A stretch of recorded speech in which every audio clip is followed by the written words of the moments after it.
everybody. Thank you so much for joining us for Module 5, where we're taking a further, deeper dive into the important roles of nucleotides. Once again, I am joined by Rachel Hoyle from Nucleotide Nutrition. Rachel, thank you so much for this, for setting up this course for us, because I think it's so important for practitioners. So thank you so much for being with us again. I'm really enjoying it. It's been good. Fantastic. Well, let's crack on then, because one of the things that I've been wondering about is we've spoken so much about the impact of nucleotides on things like gut health, the immune system, and so on. Where else in the body are nucleotides required? Yeah, they get everywhere, I'm afraid. And yes, we've been concentrating on their requirement for cellular replication. Yes. And with them being the building blocks of DNA and RNA. So there are other very important molecules in the body that nucleotides are very much a part of. One area which we touched on in an earlier episode was energy. So, and transfer of energy. So you imagine everybody knows that ATP is chemical energy. Well, ATP, adenosine triphosphate, is based on a nucleotide. So adenosine is nucleotide. So the other main energy molecule that nucleotides are part of is GTP. So that's the guanosine triphosphate. So those two major energy sources in the body are based around nucleotides. So if there's a shortage of nucleotides, those types of nucleotides, the purine nucleotides, then you'll get energy issues. So that's one area. The other area is in terms of hormone signals. There are a major molecule involved in signal transduction and translation, which is cGMP, and again that's based around guanosine nucleotide. So hormone signals are also influenced by nucleotides, and I suppose the main area that probably we should concentrate on, because it is so important in the body, is protein synthesis. And there's a lot of different molecules involved in that protein synthesis that involve nucleotides, not least RNA. So you've got mRNA, which is involved in the process of decoding. So that's the translation part of protein synthesis, and also messenger tRNA, so transport RNA. The other molecule which is based around nucleotides are the ribosomes, which is like the factory involved in making protein and processing the amino acids to make the protein.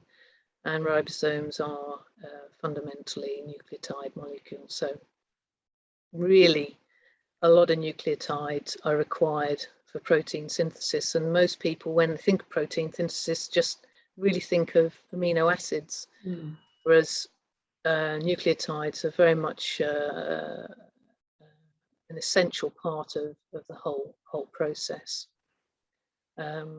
So those are I would say the three other areas that I would say are an absolute major part of nucleotide science. Okay, and if there were such a thing as a shortage of nucleotides, and we spoke earlier about the reasons why there might be a shortage of nucleotides, what could potentially happen as a result of that? Yeah, there's a few implications for it. I mean, if there's a shortage of the energy nucleotides, so the ATP and GTP, then this will have an influence on protein synthesis, because a lot of energy is required in protein synthesis. So if there isn't enough nucleotides to produce enough energy for protein synthesis, then what will tend to happen is that the nutrients that would have gone into producing the protein will then be stored in other ways and probably lead to fat formation. So it can, there's all sorts of things which it can lead to, and certainly an inefficient protein synthesis could lead to increases in fat formation. Right. Okay. So and that's a very important area where we have a situation where obesity levels are much higher than really our health as a nation can support, as well as individuals. And it's important. We understand that there are reasons why there might be more fat deposited, and it's not necessarily just down to how much you eat. It's sometimes what you eat. Yes, very interesting actually, because the things that as you were speaking there, I was just thinking about the way that as we age, body composition changes. It doesn't always in all people, but we could actually say possibly the majority of people, they tend as they age towards having less muscle and greater levels of fat, unless that person has maintained an athletic physique and really worked to do that. I'm sure that many of us have actually seen those cross sections of thigh muscles in younger athletes versus older people, and looking at a MRI cross section of an elderly athlete's thigh muscle, where they still have good muscularity and low fat levels. So we can, if we put massive effort into maintaining our body composition, it can be maintained. But I'm wondering if there's a slightly easier way. I mean, am I so far off the ball thinking that can nucleotides potentially help keep us young, for example? Biologically speaking, of course. Yeah, well, because nucleotides are involved in so many of the processes in the body, metabolism, new cells, and things like protein synthesis, there is, if you're not getting enough energy, if you're not getting enough nucleotides either made de novo or salvaged, and both those processes take up a lot of energy, and your diet isn't delivering huge numbers of nucleotides, all those different systems just are competing for nucleotides, so they're not going to be as efficient as they need to be, and they need a lot of energy to run. So as you get older, you're not going to, you can't do things so efficiently, and nucleotides will help keep cells young, because the more you can repair internally in a cell the DNA, and there's the telomeres at the end, if those shorten, then the cell dies quicker.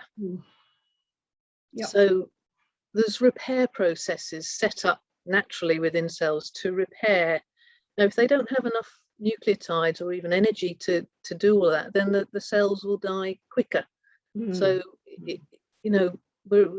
things are stacked against us as we're getting older, but the more nutrients and nutrient dense foods that you can eat and supplement with the right things, the healthier and younger you can keep, and the longer lasting you can keep your cells and your systems chugging away, the healthier all your different bits are going to be. Absolutely. Yeah. Yeah. No, it's very, very interesting because there are very few things that, I mean, certainly no medication that's been shown yet to be able to either increase the production of telomerase, which of course obviously keeps the telomeres, those little Yeah. capsules of our chromosomes, Mm. healthy and long. Yeah. So we have to look at natural health approaches, lifestyle modulations and so on. We know that obviously that meditation can increase telomere length and increase the production of telomeres. Yep. We know that moderate exercise, so walking half an hour a day, at least 6 times a week, 5-6 times a week, can help. Reducing stress, all the things you've been talking about, Rachel, reduction of stress, again, helps to increase the production of telomerase and the length of the telomeres and so on. But it's so fascinating now. I think this is possibly the first supplement that I've come across that has been demonstrated in research studies to actually increase I should say reduce the shortening of telomeres, thus increasing the cell life. And the implications for this are huge. I mean, absolutely huge, because of course, aging is aging well, and biological age reversal are the holy grail of research at the moment, aren't they? So yes, absolutely. I mean, the telomere research, keeping cells young, was done in South California, and researchers there. So it was totally independent of us, which is great, because there's always a bit of suspicion with your own research. Yes. So even if it's published, so it's really nice when outside research is done. Yes. And what they were able to show was that if you increase the nucleotide availability, then you can reduce the shortening of the telomeres, and that extends the cell life.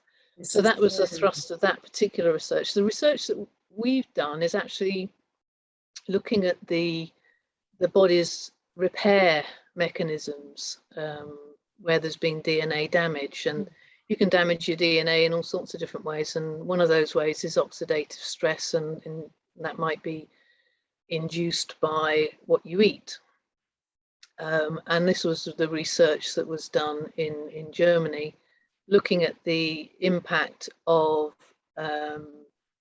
nucleotide supplementation into diets that were the same, apart from a certain ingredient in linseed oil, which increased oxidative stress. And so they, as a part of the trial, what they did was they actually took lymphocytes from the blood and looked at the DNA damage on the lymphocytes. And what they found was, there's different ways that you can look at the DNA in cells like lymphocytes, is that you can do a COMET study. And what that is, that the COMET head, which is the right ball, is where the intact DNA is. And then if there's a tail out going away from the COMET head, that's where the fragments of DNA are. So the bigger the tail, the more damage has been done. And so it's really nice study. What they found was that where the nucleotides had been supplemented, there was more intact DNA, so a bigger COMET head, and less remnants in the tail.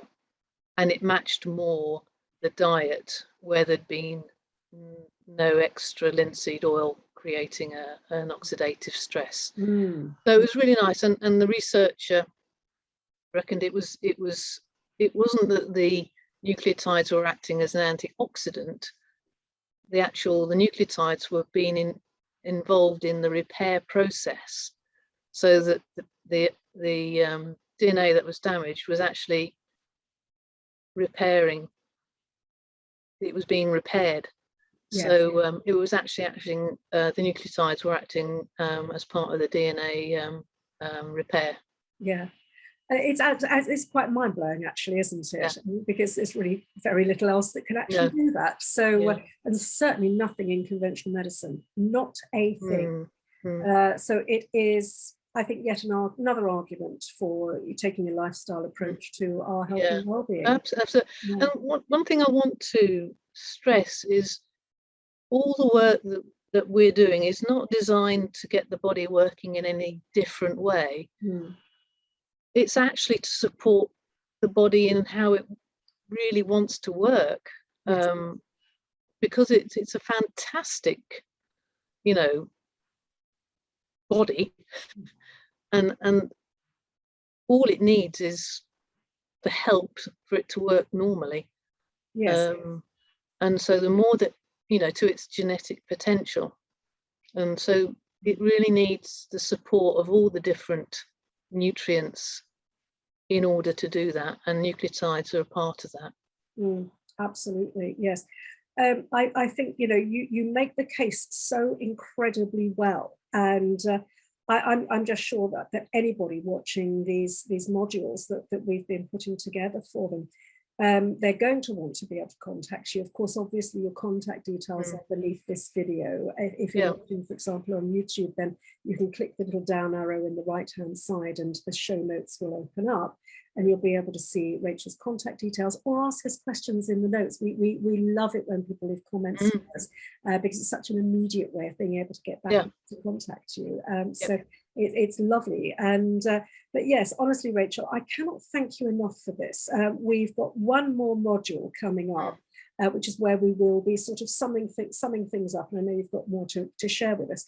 But honestly, I feel this is such a groundbreaking and exciting, it's such groundbreaking and exciting information as a whole that you're sharing with us. And I know I, for one, I'm completely sold. Not that you even need to say, you're not selling it, it's just, it is, you're just simply providing really, really well-researched and evidence-based information. And that's what I love.